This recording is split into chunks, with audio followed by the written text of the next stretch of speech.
Hey all, Dave Williams here, coming to you from Sydney. Give me 2 secs. Just turning my snare drum off, it was rattling. Hey, I just thought I'd shoot a video, and some of you guys that have been in the elite course and have been around for a while and know me, I hate typing long posts, and I don't mind jumping in front of a camera either. So it's easier for me to just look into the lens and pretend I'm looking at all you right now. So it's easy for me to talk. What I wanted to share with you, and I've had a few people ask questions about our recent crowdfunding with my band Welter and how we approached it.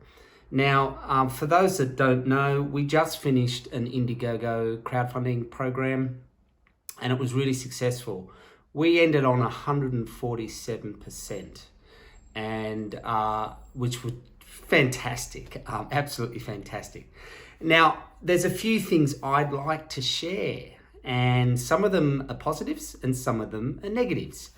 But at the end of the day, it's all positives. I've actually owned a new saying that this was the most positive negative of the week. And it's true, because there were some things that we discovered through this crowdfunding campaign, and I just see it as intel. I don't see it as a negative. And it's something that I think that the elite course, CJ and Leah and Steve and all the guys in the academy, has really helped us to not look at things that don't work as a failure or as a negative, to look at it as, well, what positive thing can come out of this? So, and that's how I've been looking at this whole crowdfunding campaign. Anyway, so what do we do? What do we do before we launch the campaign?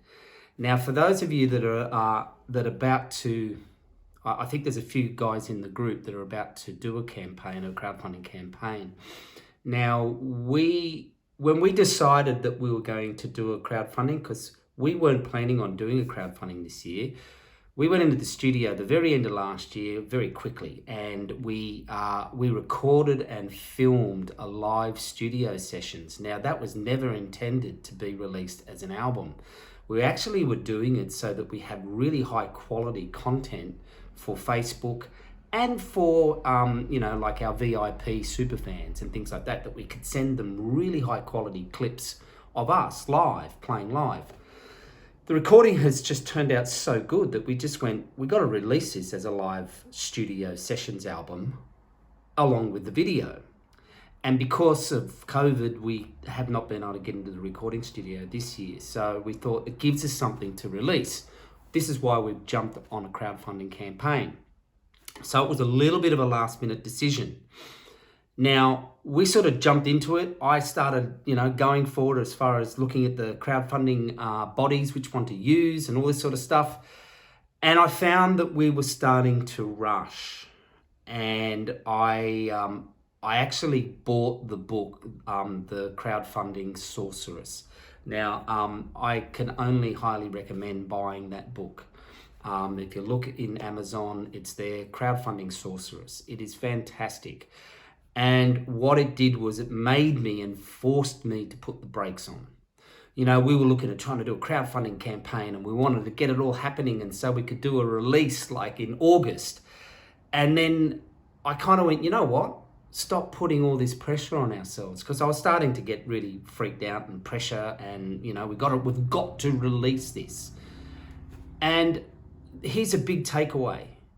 The moment that we all as musicians and artists decide that we're going to be independent, well, there's nobody standing over us telling us that this is when you have to do something, or this is when you have to release something. We're in control of our own destiny.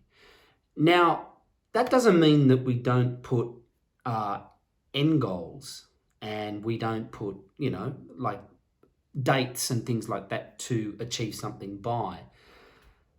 But if it's gonna be detrimental to your product or to the campaign you're running, well, then take the pressure off yourself.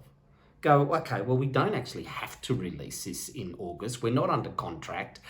So we went, well, okay, well, let's release it at the end of October, beginning of November. And let's make it a early Christmas release so that we've got something to push for Christmas. So that's what we decided to do. So straight away, I got to breathe out. Pressure was taken off us. So then we actually had really good lead up time to build our crowdfunding campaign, to start hyping our fans and our friends and, people around us that we were going to be doing a crowdfunding campaign as well. So that was, I think, really key. Give yourself plenty of lead time. It's really, really, really important, if not one of the most important things, because if you don't, the rest of it's rushed, if you get what I mean. So I think that was really important to do that. The other thing for us was the video. Now, whatever platform you're going to use, whether it's Kickstarter or Indiegogo or Spotify or Shopify, I should say, or whatever, there's plenty of them out there. But you all have a video that when people come onto your page to look at your crowdfunding campaign, there's your feature video. That is key. And now, even looking back at our video, which I'm really proud of, I have to say, I could have even tweaked it a little bit more, but I think we got the message across quite quickly. Now, what I did, I went through Indiegogo and I went through all of the bands that were doing campaigns, ones that had finished, ones that were still active. And one of the things that I did was that I looked at a lot of the bands or musicians where their campaign failed. They didn't reach their target. And I looked at their video and then I read all of their copy underneath to see what it was, what was it about it that wasn't engaging to them. So I took note of that. I looked at some of the ones that were really successful, that really blew it out of the park, and I looked at that as well. I wasn't really keen to do a video that was like of the style of a presenter style. Hi, it's Dave here from Welter and it's Elle here from Welter, and we're doing it. That didn't appeal to us. We want to be a little bit more narrative, and we wanted to kind of capture the feel of our project.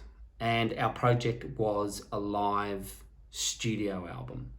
And so we decided that we'd actually do it as a narrative and I suppose be a little bit more artistic with what we did, but still show snippets of what they're going to get. So that was really key to get a really good video. So don't rush that video. Make sure that within the first 30 to 40 seconds, people know that it's a crowdfunding campaign, so don't make it too much longer than three minutes either as well. I mean, there were some videos there that went for like 12 minutes. It's like watching a movie. They don't need to be that unless it's a specific product, like some of the companies that are, it's a product. So that's real key, I think, is that. And then make sure that your copy all the way through your crowdfunding matches kind of the video and what it's about. Because if somebody doesn't watch the video, they're going to read. And they need to walk away knowing exactly what it is and get a feel for it and make them want to jump on board, So, and, I feel pretty confident that we pretty well nailed a lot of that as well.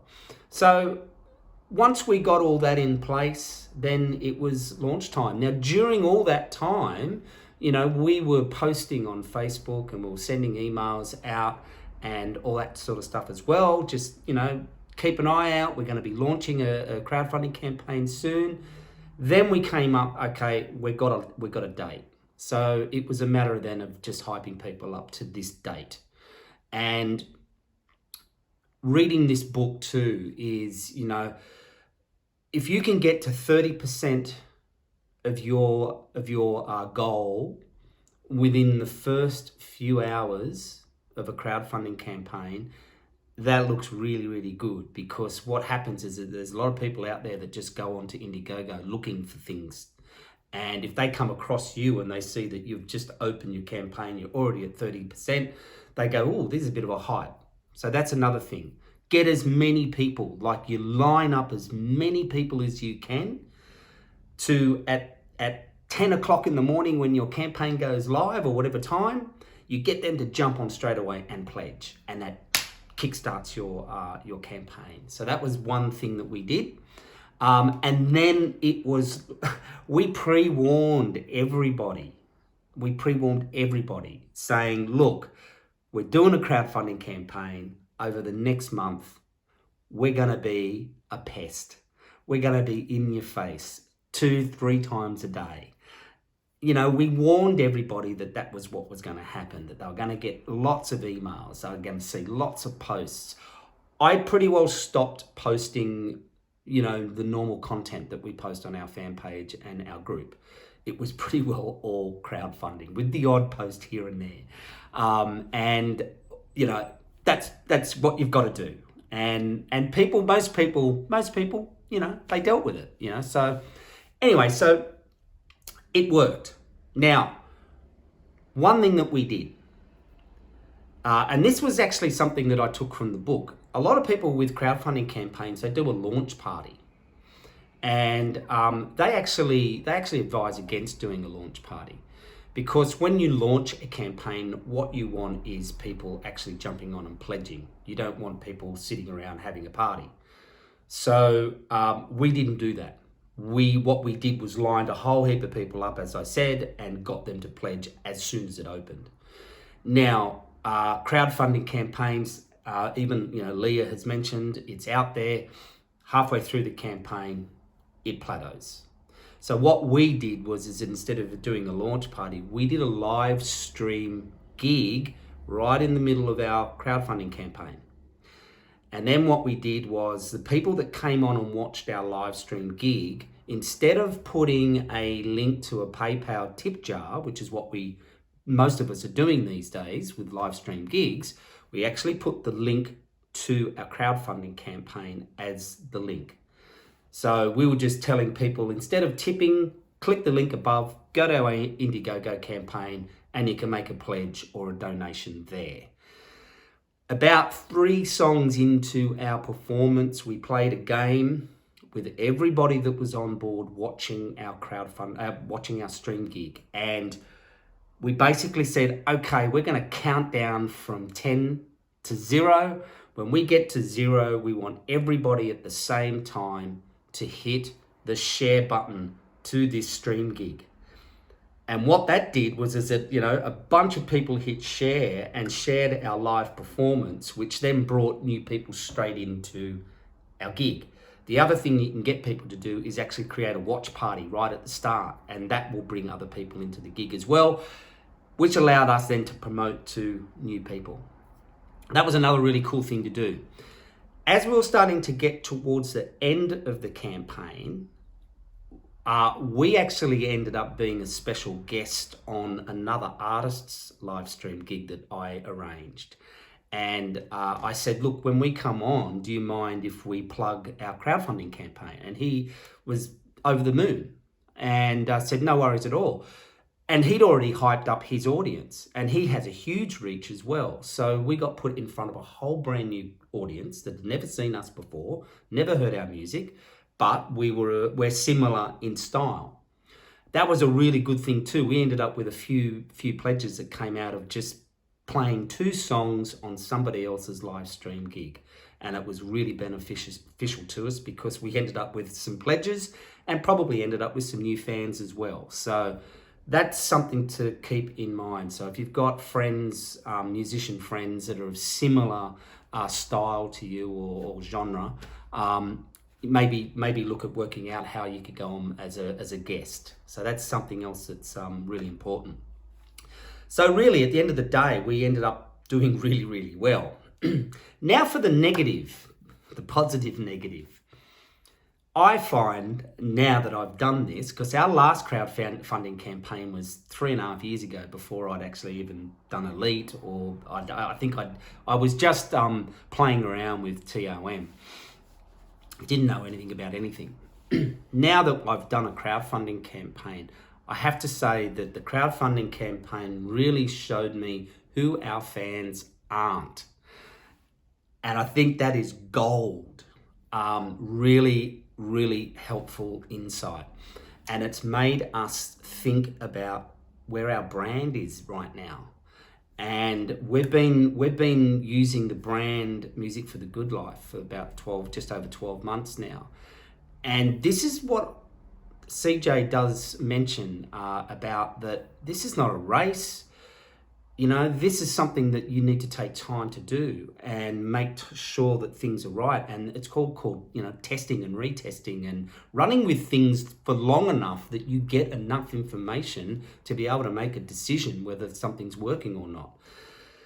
And I suppose the crowdfunding campaign, I had a bit of an inkling that I didn't think our branding was quite right, and that our targeting has not been quite right. So doing the crowdfunding has really given me that answer.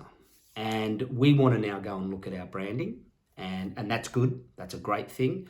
We're going to do a big cull of our email list, because we had a lot of people just not be active at all.